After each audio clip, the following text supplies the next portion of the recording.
Guys, എല്ലാവർക്കും സുഖമല്ലേ? ഒരു നേന്ത്രപ്പഴം വെച്ച് നല്ല ഹെൽത്തി ആയിട്ടുള്ള 4 മണി പലഹാരമാണ് കേട്ടോ ഇന്നത്തെ സ്പെഷ്യൽ.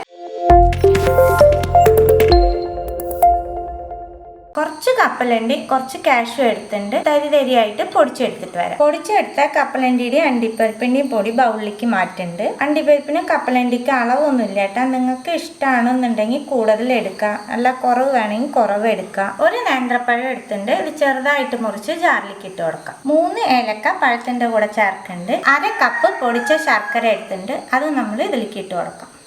1/4 ടീസ്പൂണിലും കുറവ് മഞ്ഞൾപ്പൊടി. ഇതെല്ലാം നല്ല ഫൈനായിട്ട് അരച്ചെടുത്തിട്ട് വരാം. പഴത്തിന്റെ മിക്സ് അരച്ചെടുത്തത് മാറ്റി വയ്ക്കാം. പാനിലേക്ക് 2 ടീസ്പൂൺ നെയ്യ് ചേർക്കുന്നുണ്ട്. കുറച്ച് നാളികേരക്കൊത്ത് വറുത്തെടുക്കാം. നാളികേരക്കൊത്ത് കളർ മാറി വരുമ്പോൾ നമുക്ക് പാനിൽ നിന്ന് മാറ്റാം. നാളികേരക്കൊത്ത് വറുത്തെടുത്തേണ്ട നെയ്യ് ബാക്കി ഇരിക്കുന്നുണ്ട്. അത് കാരണം ഞാൻ നെയ്യ് ചേർക്കണില്ല.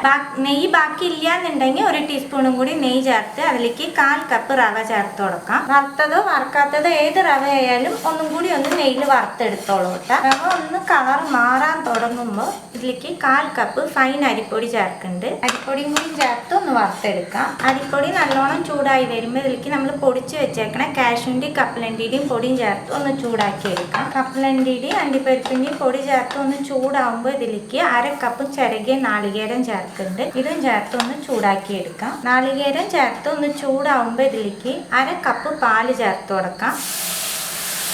എല്ലാം കട്ടില്ലാണ്ട് ഒന്ന് മിക്സ് ചെയ്ത് കൊടുക്കുക. പാല് ചേർത്ത് നല്ലോണം മിക്സ് ചെയ്തതിന് ശേഷം നമ്മൾ അരച്ച് വെച്ചേക്കണ പഴത്തിന്റെ പേസ്റ്റ് ചേർത്ത് കൊടുക്കാം.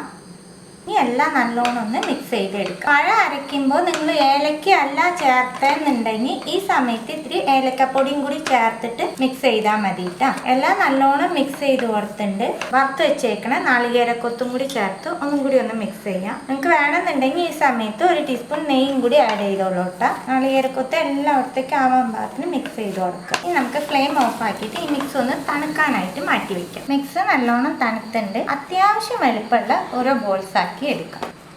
ഈ വലിപ്പത്തിൽ ഓരോ ബോൾസ് ആക്കി എടുക്കാം. എല്ലാം ബോൾസ് ആക്കി എടുത്തു. ഇനി നമ്മളിത് ഫ്രൈ ചെയ്യാൻ പോവാണ്. ഞാൻ എണ്ണയിലല്ല ഫ്രൈ ചെയ്യണത്. ഉണ്ണിയപ്പച്ചട്ടിയിൽ കുറേശ്ശെ നെയ്യ് ഒഴിച്ച് ഷാലോ ഫ്രൈ ആണ് ചെയ്യണത്. നിങ്ങൾക്ക് ഡീപ് ഫ്രൈ വേണമെങ്കിൽ അങ്ങനെ ആവാട്ടോ. ഓരോ കുഴിയിലും 1/4 ടീസ്പൂണോളം നെയ്യ് ചേർക്കുന്നുണ്ട്. നെയ്യിലാകുമ്പോൾ നല്ല സ്വാദ് ഉണ്ടാവും. നെയ്യ് വേണ്ടാന്നുള്ളൊരു വെളിച്ചെണ്ണ എടുത്തോളൂ. ഈ ഓരോ ബോൾസ് നെയ്യിൽ വെച്ച് കൊടുക്കാം.